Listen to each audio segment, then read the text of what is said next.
In the 1968 horror film Dracula Has Risen from the Grave, two men attempt to stake Dracula through the heart and perform a ritual that will end his reign of terror. Unfortunately, the staking proves ineffective when the two men, an atheist and a priest with no faith, do not have the conviction to perform a prayer and vanquish the vampire. It is only through faith that Dracula can be defeated, at least until the next movie. This goes unquestioned in Dracula Has Risen from the Grave, as well as supernatural horror in general. The enemy of evil is faith, and the accomplice of evil is doubt or godlessness.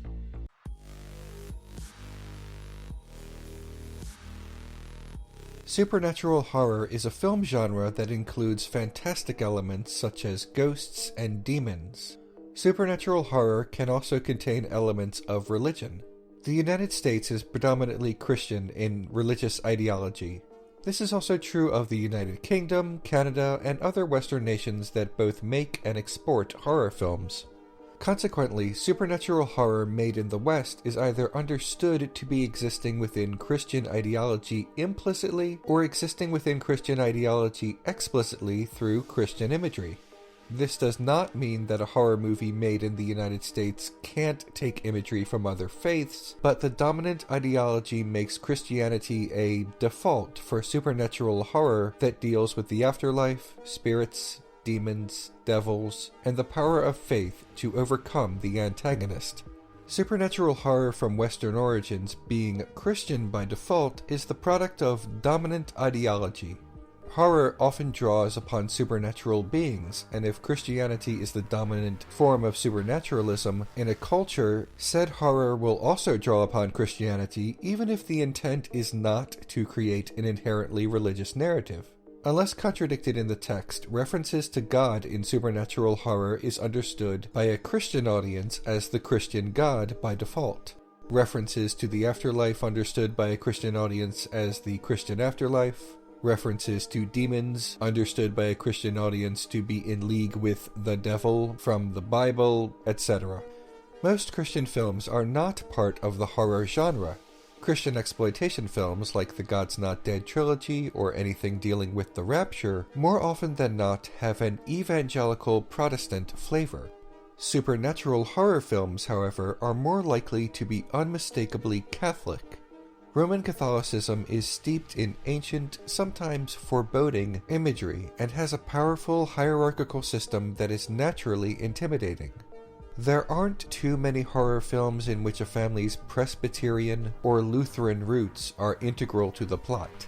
This makes horror with Christian themes likely to either be of the Catholic denomination or without any specific Christian denomination. Supernatural horror films generally frame the church or faith or God as the savior that can assist the potential victims overcome the monster, the demon, the ghost, or the devil. Characters in the film who are opposed to the supernatural entity often actively seek out the help of the church or use Christian icons or prayers to defeat the antagonist. If supernatural horror movies don't seem explicitly Christian, that is because Christianity being the norm and the dominant ideology in a culture can give it a kind of cultural invisibility. We are accustomed to it so much that it's the background radiation of any discussion or narrative dealing with supernatural elements in a majority Christian nation. Not all horror will serve as a puff piece for Christianity, of course. See The Mist or many other films adapted from a Stephen King novel. However, supernatural horror made in Western nations generally goes the Jesus route. According to Hauntings and Poltergeists, Multidisciplinary Perspectives, widespread and frequent repetition of similar stories with similar characters and similar results can have an impact on the social consensus or individual conviction. When movies feature ghosts, demons, and other supernatural elements, they can't help but comment on belief, the afterlife, doubt, and finally rejection of that doubt and renewed faith. If we understand Western supernatural horror movies to be Christian by default, then that faith being renewed is Christianity. If media repeats these narratives endlessly, it reinforces the pre-existing worldview about Christianity, or even changes and strengthens that worldview. James Harron wrote in the aforementioned book, "The concept of media power suggests that the images audiences consume are infected by a dominant ideology. In an era in which knowledge of an experience substitutes for experience itself, moving image media can have a powerful influence on what audiences think they know." Most writers and directors of supernatural horror are not intending to proselytize, but instead use the cultural currency to reach Christian audiences. However, some writers and directors believe in the source material. In an interview with the Christian Post about The Conjuring 2, writer Chad Hayes said, "Conjuring 2 is a story told through the eyes of believers, whose strongest weapon is their faith in God. Our films allow believers and non-believers to travel their journey with them, and in some ways maybe affect someone who is on the edge of faith and give them the strength they need." Whether intentional or not, supernatural horror conveys meaning to the audience. So, what do supernatural horror movies within the reach of Christianity tell us?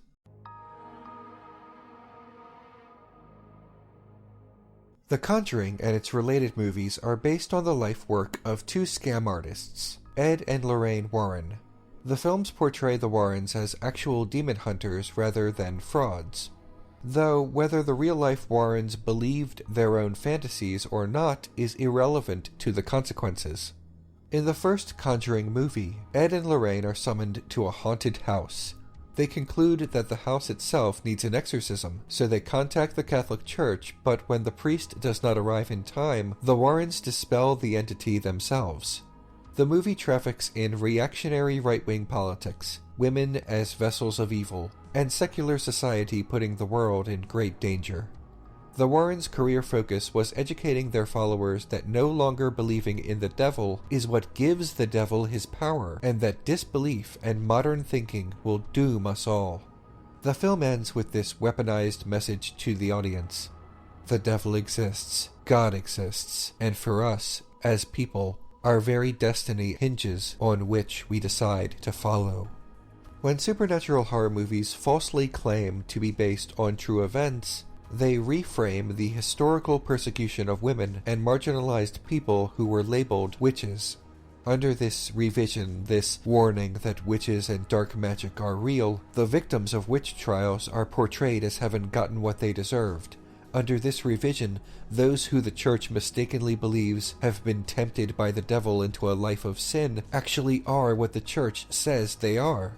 Under this revision, our actions are guided by spirits, our misdeeds are the work of demons, and the Harry Potter books might actually be dangerous. Historically, when people get paranoid about some menace that they can't actually see, whether it's ghosts, demons, secret communists, or secret terrorists, they are most likely to target the most vulnerable people. The Conjuring 2 continues its message. Lorraine is able to defeat the demon Valak by remembering something she wrote in her Bible. The nun traffics in even more Catholic imagery.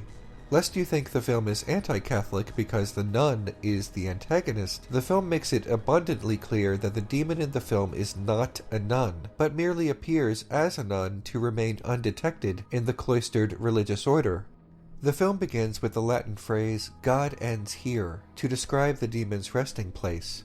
Features a young man using a crucifix for self-defense, and most prominently features a group of nuns as the best weapon against the demon. The same actor who played Ed Warren starred in another demonologist supernatural horror film series, Insidious. The conceit of this film series is the same, that demons are out to possess us, and that only those of strong convictions can stop them. Although the Insidious film series has no pretensions about being derived from true stories. Some supernatural horror films go one step further with their true story declarations. Rather than claim to be based on actual events, the horror movie is based on biblical prophecy, or at least the screenwriter's interpretation of biblical prophecy. That way, even though the story in, say, The Omen is merely a work of fiction, the predominantly Christian audience can believe that something like this could or even will happen due to it being in the Bible. The Omen and many other supernatural horror films that quote the Bible are actually misquoting the Bible quite a bit, or at least twisting it to have even more sinister implications, something that better suits a horror film. Horror movies can be critical of faith, such as The Sacrament, but the conceit of supernatural horror specifically is that the supernatural exists. This makes supernatural horror movies that are critical of Christianity, such as Carrie, still exist in a world and with a worldview that is familiar to Christianity, comforting to Christianity. Some supernatural horror movies, such as Frailty, give us a setup that makes the audience believe they are watching something critical of religious zealotry, only to be told that supernatural forces were in play the whole time. Supernatural horror movies made in the West depict non-Christian religions with suspicion, or even outright panic.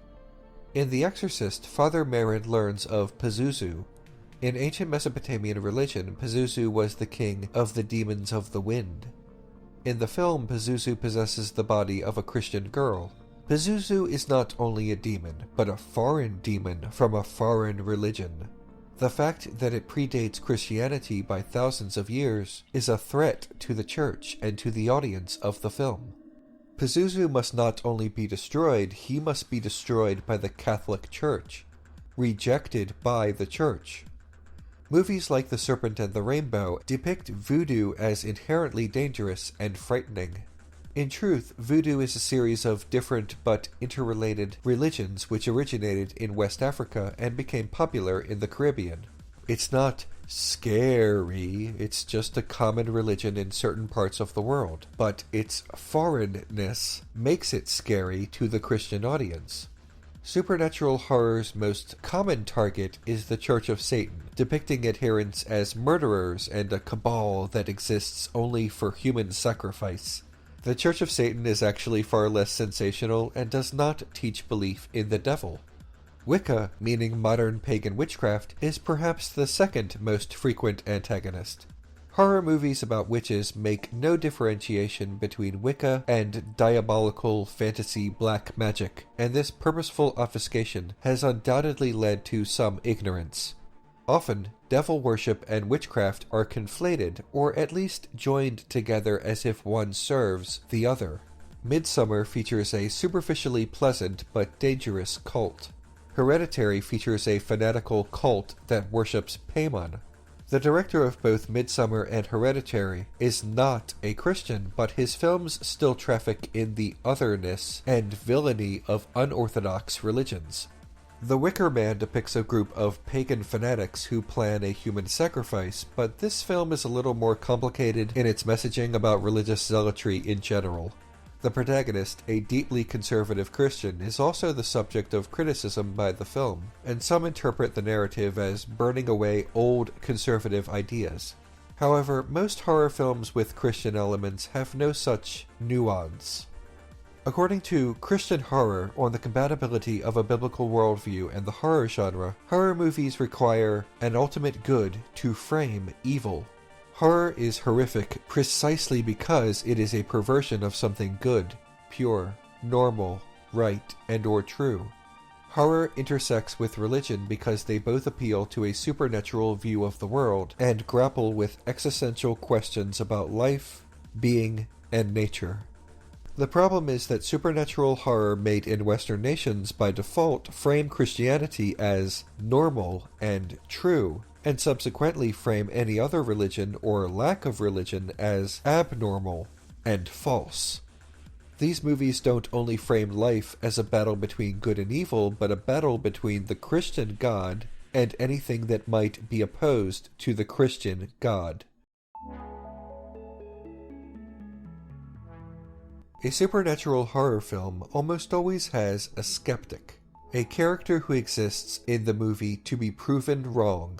Usually the skeptic will conduct a series of tests to determine what is exactly going on, to determine the real underlying problem. If the skeptic is investigating a demonic possession, those tests will probably be psychological. If the skeptic is investigating what they believe to be a staged hoax, those tests might be interrogations of the characters who claim their home is haunted or that their children have consorted with the devil. In The Exorcist, Regan is put through a battery of medical tests, x-rays, scans of her brain, and so forth to determine why her behavior has suddenly changed. The doctors give reasonable explanations, but naturally, with this being an exorcism film, they are building towards these notions being disproved and a real demon emerging later in the movie. The doctors, the scientists, these great modern thinkers can't solve the problem. Only the Catholic Church can. In ghost stories, the protagonist is the skeptic. He is proven wrong. In The Last Exorcism, the skeptics are an entire film crew trying to expose a hoax. They are proven wrong too. The identity of the skeptic changes from movie to movie, but one fact has remained constant over the past few decades in supernatural horror produced in the West. The skeptic is almost always proven wrong. For all the talk among right-wing pundits about secular Hollywood corrupting the God-fearing masses, Hollywood is the most ardent defender of the supernatural, and therefore Christianity by default. Hollywood consistently tells its audiences that the skeptic is the fool, that modernity and science cloud our perceptions of what is true. This is not necessarily for reasons of intentional propaganda. Hollywood is not run by the Pope, thank God. Christianity is the default faith of the characters of the film due to dominant ideology and demographics, and supernatural horror rejects skeptical interpretations more often than not out of necessity. The movie might not be as exciting if the ghost or demon or devil were revealed to be a harmless prank. Sometimes supernatural horror has an agenda, such as with the writers of The Conjuring, and sometimes it's just that way by default. Nevertheless, the end result of reinforcing dominant ideology remains. For reasons of keeping the movie engaging, the only way the supernatural event can be revealed as false is if the revelation is as engaging as the presumed supernatural event. For example, in the 1990 film Whispers, a character at first believed to be some demonic figure returned from the dead is shown to be the twin brother of the deceased. The skeptic in the film was proven right. These outcomes are rare and have become even more rare as the years go on, but it wasn't always like this. Skepticism was not always portrayed as so one-sided. A classic Hollywood story, no longer commonly used, was that a haunting or other supernatural event was revealed to be a hoax or a misunderstanding, and the character's skepticism was justified. In these films, belief in ghosts is not only a mistake, but detrimental to the well-being of the protagonist. In some of these earlier films, someone might be frightened to death by a ghost that is revealed not to be a ghost at all. It was often the job of the heroic skeptic to uncover the truth. In the 1938 film Religious Racketeers, a skeptic tries to expose fake mediums. The turning point may have been The Exorcist, a film that is not only Christian by default, but features a Catholic priest who has lost his faith and must vanquish not only the demon Pazuzu, but his own doubts about the existence of God. The demon may be the antagonist, but his character arc and development doesn't center around saving a child, but regaining his faith. In The Exorcist, faith is the key to defeating Pazuzu.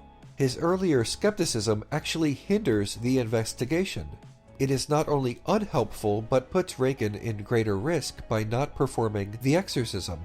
The film was incredibly popular and to this day continues to spawn pretenders to its throne.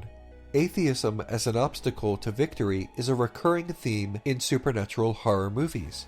In From Dusk Till Dawn, Jacob Fuller is a former pastor who abandoned his faith following the death of his wife. Jacob is needed to make holy weapons to fight vampires. His atheism was an obstacle to the survival of the main characters. The repetition and formula was set, and now every supernatural horror movie requires someone to disbelieve the supernatural, be proven wrong, and often even have that change in worldview be central to both character development and the victory over the demonic antagonist. Sometimes the supernatural horror movie can be more nuanced than skepticism equals bad, but sometimes, yes, the underlying message is, well, skepticism equals bad. It is an affirmation of the religious audience. An atheist can't kill Dracula. Only we, the believers, can kill Dracula. Amen. Don't you recognize them, Sheriff?